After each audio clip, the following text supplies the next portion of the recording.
12వ అధ్యాయం 40వ సర్గ. శ్రీరాముడికి తన సేనలను నివేదించిన సుగ్రీవుడు.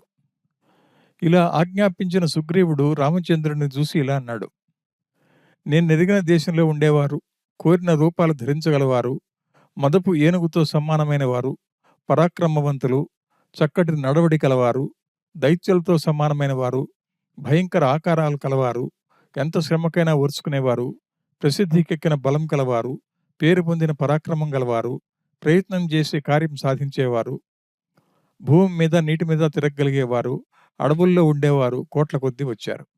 వీరందరినీ ప్రేమతో చూడు. వీరంతా స్వామి కార్యం చేయడానికి ఆసక్తి కలవారే. ఆజ్ఞ జవదాటరు. నువ్వెలా చెప్తే అలానే చేస్తారు. ఈ సేన అంతా నీదే. నీ ఆజ్ఞకు లోబడి నీ ఆజ్ఞానుసారం నడుచుకుంటారు. ఇక ఏమి చేయాలో సెలవివ్వు. ఇక్కడ ఉన్న వానరులు అప్పజెప్పిన పని చేయడానికి సమర్థులు. వీరందరినీ నేను ఎరుగుదును.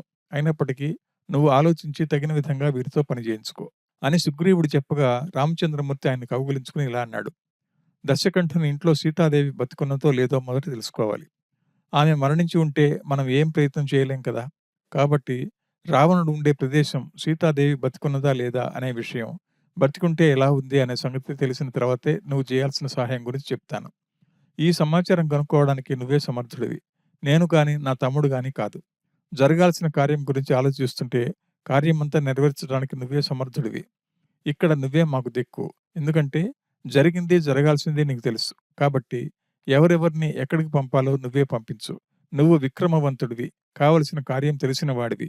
స్నేహంలో మా లక్ష్మణుడి తర్వాత నువ్వే. మాకు మేలు చేయాలని నీ మనసులో ఉందని నాకు తెలుసు. రామచంద్రమూర్తి ఇలా సుగ్రీవుడికి చెప్పగానే ఆయన రామలక్ష్మణుల ఎదుటనే పెద్ద పర్వతంతో సమానుడైన వాడు, మేఘధ్వని లాంటి కంఠధ్వని కలవాడైన వినతుడిని శీఘ్రంగా పిలిచి ఇలా అన్నాడు: నువ్వు దేశం కాలం తెలిసిన వాడివి. సమస్త కార్యాలలో మేలేదో కీడేదో తెలిసిన వాడివి. కాబట్టి వానరేంద్ర, నువ్వు సూర్య చంద్రవంశంలో పుట్టిన లక్షల కొద్ది వానరులు నిన్ను సేవిస్తుంటే తూర్పు దిశగా రావణాసురుడు ఉండే స్థలం వెతకడానికి త్వరగా వెళ్ళు. ఆ దిక్కున ఉన్న అడవుల్లో, కొండల్లో, నదుల దగ్గర వెతుకు. అలాగే సరయూ నదిని, గంగను, కౌశికిని, మనోహరమైన సింధుని, యమునను, దాని ప్రాంత పర్వతాన్ని, సరస్వతిని వెతుకు. కొండలలో, వనాల్లో కూడిన మహీనదిని, కాలమహి, బ్రహ్మమాల, విదేహం, మాలవం, కాశికాపురం, మగధ దేశాల గ్రామాలు, కోసలం, వీటన్నిటిలో మీరు దశరథ మహారాజు కోడలిని, రాముడి భార్యను వెతకాలి. ఇవి దాటిపోయి సముద్రంలో ఉండే కొండలను, పట్టణాలను, మందరంలో ఉండే ముక్కిదులను, పెదవులంటూ చెవులు గలవారిని, లోహముఖులైన వంటి కాలివారిని, వేగంగా పోయే బలవంతులను, మనుషులను తినేవారిని, చెవుల్లో వెంట్రుకలు ఉండేవారి స్థలాలను చూడాలి. కిరాత సమూహాలు, పైడివన్నె దేహం గలవారు, ద్వీపాలలో ఉండేవారు, పచ్చి చేపలను తినేవారు, నీళ్లలో తిరిగేవారు, నరవ్యాఘ్రాలు ఉండే చోట వెతకాలి. ఆ తర్వాత సముద్ర మధ్యాహ్నం ఉండటం వల్ల నేల మీద నడిచిపోవడం సాధ్యం కాదు. కాబట్టి పర్వతాల మీదుగా పడవల మీద ఎగిరి దాటడం ద్వారా చూడటానికి సాధ్యమైన 7 ఖండాలతో కూడిన యవద్వీపం, స్వర్ణరూప్యకం అనే దివులను దాటి ఆకాశాన్ని అంటే శిఖరం గల శిశిరం అనే పర్వతాన్ని, గొప్ప గుహలను వెతకండి. అది దాటిపోయి ఎర్రటి నీళ్లు, లోతు, మహావేగం గల శోణనాదం ఉంటుంది. ఇది సముద్రానికి అవతలి ఒడ్డున ఉంటుంది. అక్కడ ఉన్న రేవుల్లో, ఇతర ప్రదేశాల్లో సీతను, రావణుడిని వెతకండి. ఒక్కరిని వెతుకుతే ప్రయోజనం లేదు. రావణుడిని చంపి సీతను తేవాలి. సీత లేకపోతే రావణుడిని చంపి ప్రయోజనం లేదు. కొండల్లో పుట్టిన రమ్యమైన ఏళ్లు, తోటలు, సముద్రం మధ్యలో ఉండే ద్వీపాలు మీరు వెతకాలి. అక్కడ సముద్రంలో పెద్ద దేహాలు కలవారు, దీర్ఘకాలంగా ఆకలితో ఉన్నవారైన రాక్షసులు బ్రహ్మ వరం వల్ల నీడను చూసి జంతువులను ఆపి పట్టుకుంటారు. కాబట్టి వేరే మార్గాన పోకుండా చుట్టైన రేవు మార్గంలోనే సముద్రాన్ని దాటిపోండి. లేకపోతే వారి బారిన పడతారు. కపులారా, ఎర్రటి నీళ్లున్న సురా సముద్రాన్ని చూసుకుంటూ పోతే మీరు కొండ బూరుగు చెట్టును, బంగారం బండతో ప్రకాశిస్తూ కైలాసంతో సమానమైన విశ్వకర్మ నిర్మించిన గరుత్మంత్రి గృహాన్ని చూస్తారు. అక్కడ రాక్షసులు, నానా రకాల భయంకరాకారులు, మందేహులనే వాగు కొండ శిఖరాల మీద వేలాడుతుంటారు. అలా వేలాడుతూ సూర్యుడిని ఉదయం సమయంలో పట్టుకుంటారు. ఆ సమయంలో బ్రాహ్మణులు విడిచే అర్ఘ్యజలాలు అస్త్ర రూపంలో వారిని పడగొట్టగా వాళ్ళు మళ్లీ కిందపడి తిరిగి వేలాడుతుంటారు. అక్కడ తెల్లటి మేఘంలాగా పాలసముద్రం ఉంది. అది చాలా అసాధ్యమైనది. అక్కడ రావణుడితో సహా సీతాదేవిని వెతకండి. నిర్మలమై పాలసముద్రం మధ్యలో ప్రసిద్ధమైన వృషభ పర్వతం ఉంది. అది తెల్లటి కాంతి కలదై దివ్యమైన పరిమళాలతో, పూలతో కూడిన బంగారు చారికల మెట్లతో నిండి ఉంటుంది. అక్కడ చూస్తుంటే బడలికపోయే సుందరమైన కొలను ఉంటుంది. దాని పేరు సుదర్శనం. ఆ కొలంలో తెల్లటి కింజల్ గల తెల్ల కమలాలుంటాయి. వాటి కోసం రాజహంసలు గుంపులుగా వచ్చే విధంగా కిన్నెరలు, చారణులు, దేవతలు, వారి సమూహాలు, అప్సరసలు, జలకేళ్లి కొరకు వస్తుంటారు. ఆ పాల సముద్రాన్ని దాటిపోతే ప్రాణికోటికి భయం కలిగించే యౌర్య మహర్షి కోపం మూలాన పుట్టిన గుర్రపు ఆకారం గల అగ్ని కనపడుతుంది. ప్రళయకాలంలో ఆ అగ్ని బారిన పడి సకల లోకాలు నాశనం అవుతాయి. ఎంత బలమైన జంతువులైనా బడబాగ్నిని చూసి భయపడి కూతలు పెడుతుంటే ఆ పక్కన ఉన్న వారికి అవి వినిపిస్తాయి. ఆ శుద్ధోదక సముద్రాన్ని దాటి అటువైపు పోగా అక్కడ 13 యోజనాలు గల బంగారు రాయి గల బంగారు కొండ ఉంది. దాని మీద చంద్రుడి లాంటి కాంతి గలవాడు, భూమిని మోసేవాడు, పద్మాల లాంటి కళ్ళున్నవాడు, నీల వస్త్రం ధరించిన అనంతుడిని చూస్తారు. ఆ మహాత్ముడికి బంగారు తాళ ధ్వజం ఉంది. దానికి 3 తలలున్నాయి. కొండ శిఖరం మీద ఉందది. దాన్ని తూర్పు దిక్కుకు ఎల్లగా దేవతలు నిలిపారు. అటు పిమ్మట బంగారుమయమైన తూర్పు కొండ ఉంది. ఆ పర్వత సమూహంలో ఆకాశాన్ని తాకుతూ బంగారుమయమై 100 ఆమడలు విస్తీర్ణం గల అందమైన అరుగు ఉంది. అక్కడ మద్ది చెట్లు, తాటి చెట్లు, చీకటి మాకులు, కొండగోగులు సూర్యకాంతితో పూచి ఉంటాయి. అక్కడ యోజన వెడల్పున 10 ఆమడల ఎత్తున పర్వత శిఖరం ఉంది. దాని పేరు సౌమనసం. దాంట్లో పూర్వం వామనుడు త్రివిక్రముడైనప్పుడు ఒక పాదాన్ని ఉంచి రెండోది మేరువు మీద నిలిపాడు. సూర్యుడు జంబూద్వీపం ఉత్తర భాగంలో తిరుగుతూ ఆ కొండ మీదకు వచ్చినప్పుడు మేరువు దక్షిణ దిక్కు వారికి కనపడుతుంది. అక్కడ సూర్యకాంతి గల 6,000 మంది వాలకిల్లీలు, వైఖానసులు అనే మునులుంటారు. దాని పక్కనే సుదర్శనం. ఆ గొప్ప ద్వీపంలో సమస్త ప్రాణి సమూహాలకు నేత్రకాంతి కలిగించే గొప్ప తేజంతో సూర్యుడు ప్రకాశిస్తుంటాడు. తూర్పు పర్వతం ఉన్న అడవుల్లో, గుహల్లో, శిఖరాలలో సీతను వెతకాలి. సూర్యుడి కాంతి, బంగారు పర్వత కాంతి తన మీద వ్యాపించడం వల్ల పూర్వ సంధ్య ఎర్రటి కాంతితో ప్రకాశిస్తుంది. బ్రహ్మదేవుడు భూలోకానికి తక్కిన లోకాలకు ద్వారంగా చేసిన కారణాన సూర్యుడు సంచరించటానికి మొదలు అక్కడి నుంచే బయలుదేరటం వల్ల దాని పూర్వ దిశ అంటున్నారు. ఆ తూర్పు కొండకు ఆవల దేవతలుంటారు. అక్కడ చంద్ర సూర్యకాంతులు లేవు. చీకట్లు వ్యాపించి ఉంటాయి. అక్కడ దాకా పోవచ్చును గాని ఆ తర్వాత పోవడం సాధ్యపడదు. కాబట్టి ఆ లోపల నేను చెప్పిన ప్రదేశాల్లోనే కాకుండా చెప్పని చోట్ల కూడా సీతను వెతకండి. నేను చెప్పలేదని మానవద్దు. తూర్పు పర్వతం దాకా మీరు సీతను, రావణుడు ఉండే ప్రదేశాన్ని వెతికి నెల లోపల మరలి రండి. అలా కాకపోతే మీరు చంపబడతారు. కార్యసిద్ధులై వచ్చి కీర్తిని సంపాదించి హాయిగా సుఖపడండి. 41వ సర్గ. తూర్పు దిక్కును వెతకడానికి వానర శ్రేష్ఠులను పంపిన సుగ్రీవుడు ఆ తర్వాత దక్షిణ దిక్కుకు పంపించే సంగతి ఆలోచించాడు. ఆ దిక్కును వెతకడానికి సమర్థులైన అగ్ని కొడుకు నీలుడిని, హనుమంతుడిని, బ్రహ్మకుడుకైన జాంబవంతుడిని, గజుడిని, సుహోత్రుడిని, గవయుడిని, శరారిని, శరగుల్ముడిని, సుషేణుడిని, వృషభుడిని, గవాక్షుడిని, అశ్విని దేవతల కుమారులైన మైంద ద్వివిధులను, గంధమాదనుడిని, విజయుడిని, ఉల్కాముఖుడిని, అంగదుడిని తదితర ప్రసిద్ధ బలులను పంపాలని భావించి కొంత సేనను వారికంటే ముందుగానే దక్షిణ దిక్కుకు పంపాడు. వీళ్ళందరినీ తన దగ్గరకు పిలిచి దక్షిణ దిక్కును గల కొండల, గుట్టల, అడవుల గురించి ఇలా అన్నాడు. అనేక వృక్షాలు, లతలు, 1000 శిఖరాల పర్వత శ్రేష్ఠ వింధ్యము, పెద్ద పెద్ద పాములు గల నర్మదను, విశాలమైన గౌతమి అనే పేరున్న నదీ తీరాన్ని, కృష్ణా మహానది, వరద, మేఖల, ఉత్కలం, దశార్ణము, అశవంతి, అవంతి, విదర్భ, మహిషి ఋషికాలు, వంగ, కాశీ, కళింగ, అంగదేశాల్లో వెతకండి. కొండలు, గుహలు, నదులున్న దండకారణ్యాల్లో గోదావరి నదిలో కొంచెమైనా విడవకుండా సీతాదేవిని వెతకండి. ఆంధ్ర, పుండ్ర, చోళ, పాండ్య, కేరళ దేశాల్లోనూ సహ్య పర్వతం దగ్గర చూడండి. కావేరిని చూడండి. మలయ పర్వతం దగ్గర మహా తపస్సుకృతి గల దివ్య ఋషీశ్వరుడైన అగస్త్యుడు ఉంటాడు. ఆయన్ను చూసి నమస్కారం చేస్తే మీ కోరికలు ఫలిస్తాయి. ఆయన ఆజ్ఞ తీసుకున్న తర్వాత తాబేళ్లు, ఎండ్రకాయలు, మొసళ్ళు విస్తారంగా కలిగి సముద్రాన్ని కలిగిపోయే తామ్రపర్ణి నదిని చూడండి. వానరులారా, దానికి ఆవల దివ్యమై కొత్త ముత్యాలతో అలంకరించబడి బంగారు రేకులతో ప్రకాశించే శోభావిలసితమైన పాండ్య నగరి తలవాకిటిని చూడండి. సముద్ర తీరం చేరి దాన్ని దాటే మార్గం ఆలోచించండి. సముద్రం లోపల అగస్త్యుడు పూర్వం మహేంద్ర పర్వతం నిలిపాడు. అది నీళ్లలో మునిగి మునగనట్లు కనిపిస్తుంది. అదంతా బంగారుమయం. అన్ని రకాల తీగలు కలదది. దేవర్షులు దాన్ని సేవిస్తారు. ఆ పర్వతంలో యక్షులు, సిద్ధులు, దేవతా స్త్రీలు గుంపులుగా ఎల్లప్పుడూ ఉంటారు.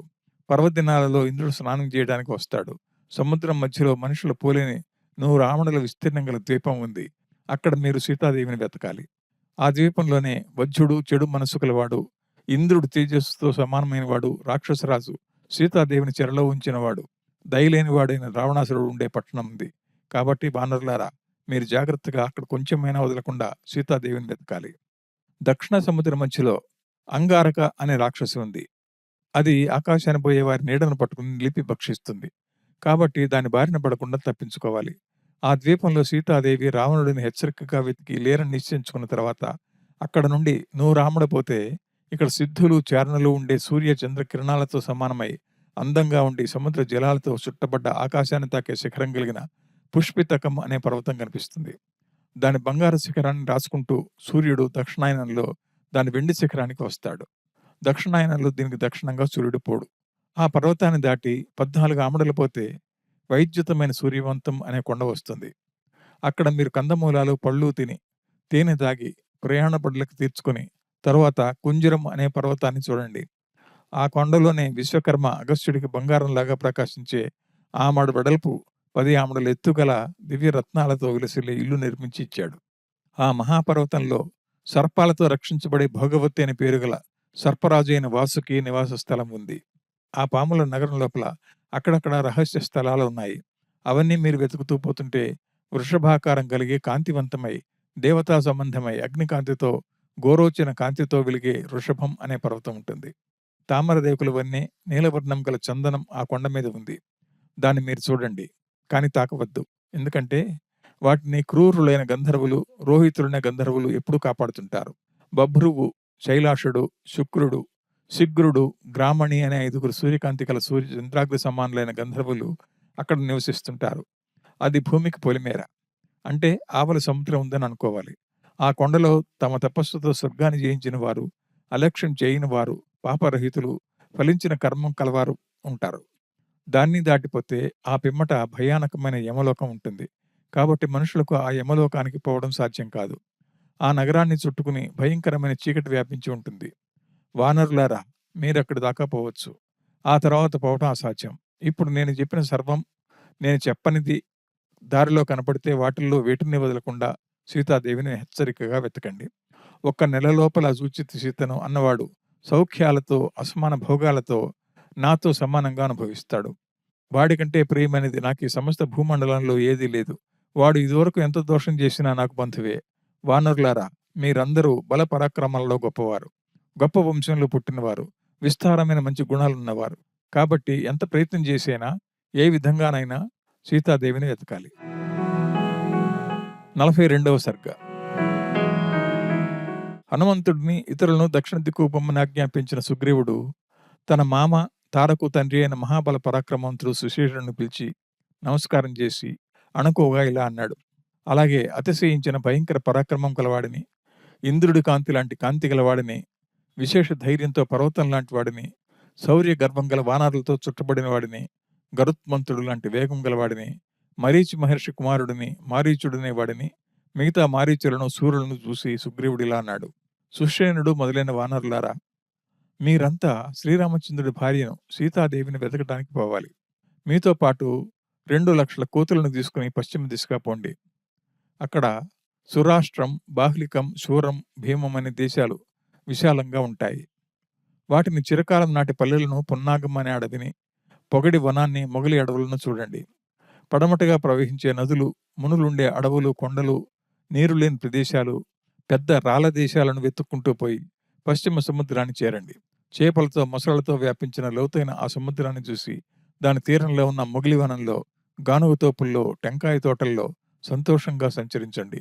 తీరం వెంటే ఉన్న గొప్ప పర్వతాలలో, అడవుల్లో సీతాదేవిని, రావణాసురుడిని వెతకండి. అది దాటిపోయి మురిచీపట్టణం, జితీపురం, అవంతిని, అంగలోపను చూడండి. పట్టణాలలో, రాష్ట్రాలలో మనుషులు పోవడానికి కష్టమైన అడవుల్లో చక్కగా వెతికి అక్కడ నుండి సింధు నది సముద్రంలో పడే చోటు చూడండి. అక్కడ దక్షిణ లోయల వెంట ఉండే హలపర్వతాన్ని చూడండి. అక్కడ పెద్ద నాకులు, అనేక శిఖరాలు కలిగి ఆకాశాన్ని అంటే రెక్కలు గల దానిలాగా ఎగిరిపోయే సింహాలుండే చర్యలు గల హేమగిరిని చూడండి. తిములను, చేపలను, ఏనుగులను తీసుకుని పోయి ఈ సింహాలు కొండ కోణల్లోని గూళ్ళలో ఉంచుతాయి. అక్కడ మదించిన ఏనుగులుంటాయి. పాపరహితమైన నడవడి గల వానరులారా, మీరు ఆ పర్వతమంతా వెతికి త్వరగా 100 ఆమడలు పోయి చూడడానికి అసాధ్యమైన పారియాత్ర పర్వత శిఖరాన్ని చూడండి. అక్కడ చాలా బలవంతులు, కామరూపులు, అగ్నితో సమానమైన తేజస్సు కలవారు 24 కోట్ల మంది ఉంటారు. సింహబల పరాక్రమం లాంటి పరాక్రమం కలవారైన గంధర్వులు ఉంటారక్కడ.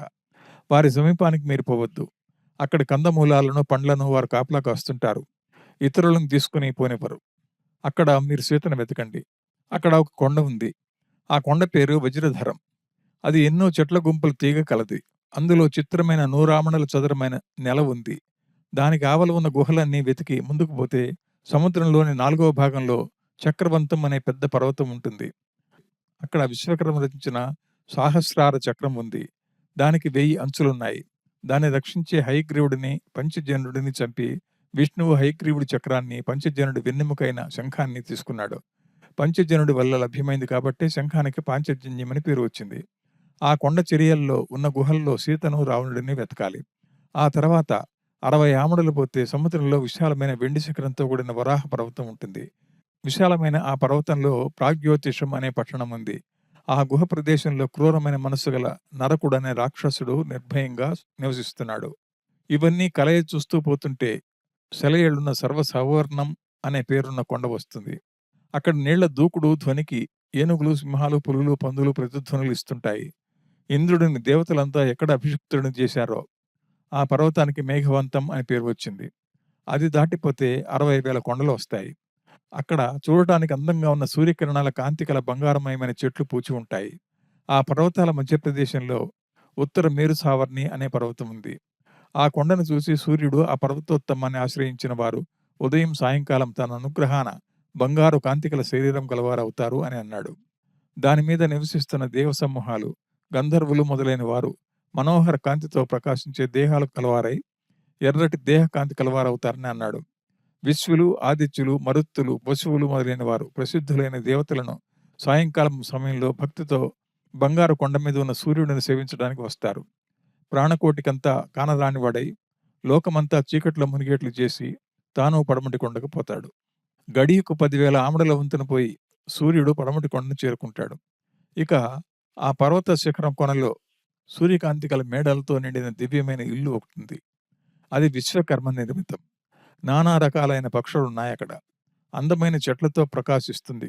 అక్కడ అష్టపర్వతానికి, మేరు పర్వతానికి మధ్యన బంగారు మయమై చిత్రమైన అరుగు కలిగి 10 తలల తాళవృక్షం కళ్ళకు ఆనందంగా కనపడుతుంది. అక్కడ అసమానమైన తపోనిష్ట గలవాడు, మిక్కిలి ధర్మాత్ముడు, బ్రహ్మతో సమానమైన వాడు మేరు సావర్ణి అనే ఋషి ఉంటాడు. ఆయనకు మీరు నమస్కారం చేసి సీతాదేవి జాడ అడగండి. సూర్యుడు ఉదయ సమయాన ఇంతదాకా తమ తేజస్సుతో చీకట్లను తరిమి పడమటి కొండకు పోతాడు. ఆ తర్వాత సూర్యరశ్మి ఉండదు. కాబట్టి ఏమున్నదో తెలియదు. చీకట్లు వ్యాపించి ఉంటాయి. అంతదాకా సీతను వెతికిరండి. 1 నెలలో రావాలి. అంతకు మించి ఎవడైనా తెలివి మీరి రాకపోతే వాడు చంపబడతాడు.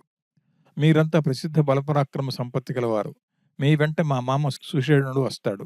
ఆ ప్రసిద్ధ బలుడిని ఆజ్ఞ ప్రకారం మీరు నడుచుకోండి. మీకందరికీ ఆయనే పెద్ద. ఈయనను మీరు పెద్దగా గ్రహించి కార్యం సాధిస్తే మనం ధన్యులమై భూతలాన రామకార్య నిర్వాహకులము అనే కీర్తి సంపాదించగలం. నేను చెప్పినంత మాత్రమే కాకుండా దేశ దేశాల ప్రయోజనం మేలు ఆలోచించి సందర్భానుసారంగా చేయాల్సినంతా చేయండి. మీరు పశ్చిమ దిశగా పోండి.